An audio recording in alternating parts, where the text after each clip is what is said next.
صحابہ کیا کرتے تھے یہ کام کہ بھائی یتیم لڑکی ہے، کوئی بچی ہے، اس کو اپنی کسٹڈی میں لے کے پالنا شروع کر دیا۔ اب جب وہ بالغ ہوتی تھی تو بہت سے لوگوں کے دل میں خیال آتا تھا جو اس کی کفالت کر رہے ہوتے کہ ہم خود اس سے شادی کر لیتے ہیں۔ تو شادی کرنے میں ایک زیادتی یہ ہوتی تھی، عرب میں عورتوں کا مہر بہت ہوا کرتا تھا، کیونکہ 2 3 4 شادیوں کا رواج تھا۔ عورتیں کی سپلائی کم تھی، ڈیمانڈ زیادہ تھی، جو میں اپنے بیانات میں بہت دفعہ بتا چکا ہوں کہ عام آدمی کے لیے عورت کا حصول آسان نہیں تھا عرب معاشرے میں، اور آج بھی جن معاشرے میں 2 3 4 شادیوں کا رواج ہے اس میں عورت کا ملنا آسان نہیں ہوتا، ان کے مہر بہت زیادہ ہوتے ہیں۔ ہمارے معاشرے کی طرح نہیں ہے کہ بس وہ الٹا جہیز دے کے شادیاں ہو رہی ہیں، کہ ڈیمانڈ زیادہ ہے اور سپلائی کم ہے، یعنی جو ایک معیشت کا اصول ہے نا وہ ہر جگہ لاگو ہوتا ہے۔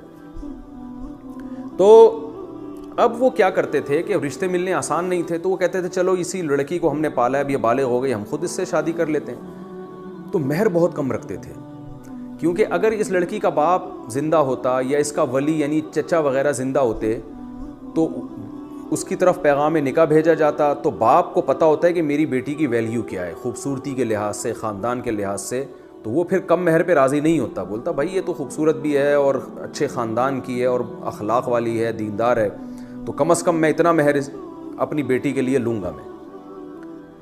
تو وہ کم مہر پہ راضی نہیں ہوتا تھا اگر باپ زندہ ہوتا۔ یہاں باپ بھی نہیں ہے، چچا بھی نہیں ہے، کوئی ولی بھی نہیں ہے، تو کوئی مطالبہ کرنے والا ہے ہی نہیں، اور بچیوں میں اتنا شعور نہیں ہوتا کہ بھئی ہماری کیا ایک ویلیو ہونی چاہیے، ہم کتنا مہر لیں۔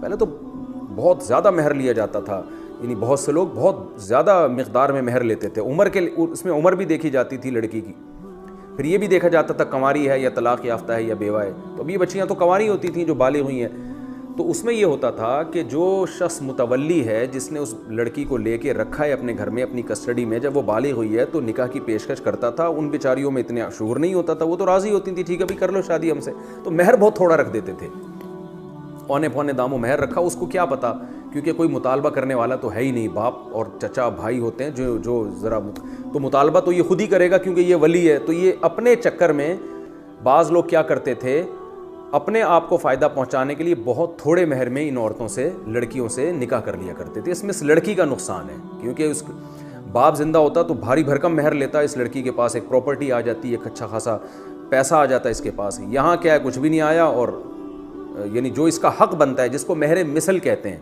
مہر مثل کیا کہتے ہیں؟ جس خاندان میں لڑکیوں کا جو مہر رائج ہو اس کو مہر مثل کہا جاتا ہے۔ یہ ٹرم یاد کر لیں، بار بار استعمال ہوگی یہ ٹرم مہر مثل، کہ اس کی ویلیو کے جو اس کی اسٹیٹس ہے، جو اس کی پروفائل ہے، اس حساب سے اس کا اتنا مہر ہونا چاہیے۔ آج تو یہ معاشرے میں ساری چیزیں ہی ختم ہو گئی ہیں، تو الٹا جہیز دے کے شادیاں ہو رہی ہیں۔ تو اسلامی معاشرے میں ایک مہر کی بڑی ویلیو تھی، اور مہر مثل کے اس کے حساب سے اس کا مہر اتنا ہونا چاہیے۔ تو لوگ کیا کرتے تھے کہ تھوڑے مہر پہ ان بچیوں سے شادی کر لیا کرتے تھے، تو قرآن نے اس کو ظلم قرار دیا، اور قرآن نے یہاں یتیم سے مراد یتیم بچیاں ہیں۔ اور ان خفتم اللہ تقسطوا، قرآن کہہ رہا ہے اگر تمہیں خوف ہے کہ تم ان کے ساتھ انصاف نہیں کر سکتے، یتیموں کے ساتھ، کیا مطلب؟ یتیم بچیوں کے ساتھ، یعنی ان کو ان کا جتنا مہر بنتا ہے اتنا نہیں دے سکتے، تو پھر ان سے نکاح مت کرو، بلکہ کیا کرو، فانکحوا ما طاب لکم، ان کے علاوہ بہت ساری دنیا میں عورتیں، ان میں سے 2 سے 3 سے 4 سے، ان سے تم نکاح کرو۔ کیا مطلب؟ اللہ نے نکاح کے معاملے میں تمہیں تنگ تھوڑی رکھا ہے، بہت ساری دنیا میں عورتیں پڑی ہوئی ہیں، اور ایک شادی کی تھوڑی، تمہیں تو 2 3 4 شادیوں کی اجازت ہے۔ تو جس مذہب نے تمہیں اتنی فیسلٹی دی ہو کہ تم 4 عورتوں سے نکاح کر سکتے ہو، تو تمہیں کیا پڑی ہے کہ تم انہی سے لازمی نکاح کرو اور ان کو اتنا مہر نہ دو جو ان کا بنتا ہے؟ تو یہ ظلم کرو گے، اس کا گناہ ہوگا۔ تو ان سے مت کرو، ان کے علاوہ 2 3 4 سے کر لو، ان سے تمہیں نکاح کرنے کی اجازت نہیں ہے۔ ان سے اجازت اس صورت میں ہے کہ جب ان کو اتنا مہر دو جتنا ان کا بنتا ہے، یہ مطلب ہے آیت کا۔ وَإِنْ خِفْتُمْ أَلَّا تُقْسِطُوا فِي الْيَتَامَى، اگر تمہیں خوف ہو کہ تم یتیم بچیوں کے ساتھ انصاف نہیں کر سکتے، کیا مطلب؟ ان کو اتنا مہر نہیں دے سکتے جتنا بنتا ہے، فَانْكِحُوا، تو اس کا مطلب ہے کہ تم پھر ان سے نکاح مت کرو، بلکہ فَانْكِحُوا مَا طَابَ لَكُمْ، ان کے علاوہ عورتوں میں سے جو بھی تمہیں پسند آئیں، ان میں سے 2 سے 3 سے 4 سے تم نکاح کر سکتے ہو، ان سے نکاح کرنے کی تمہیں اجازت نہیں ہے۔ وقت پورا ہو گیا، انشاءاللہ پھر اگلے ایپیسوڈ میں اس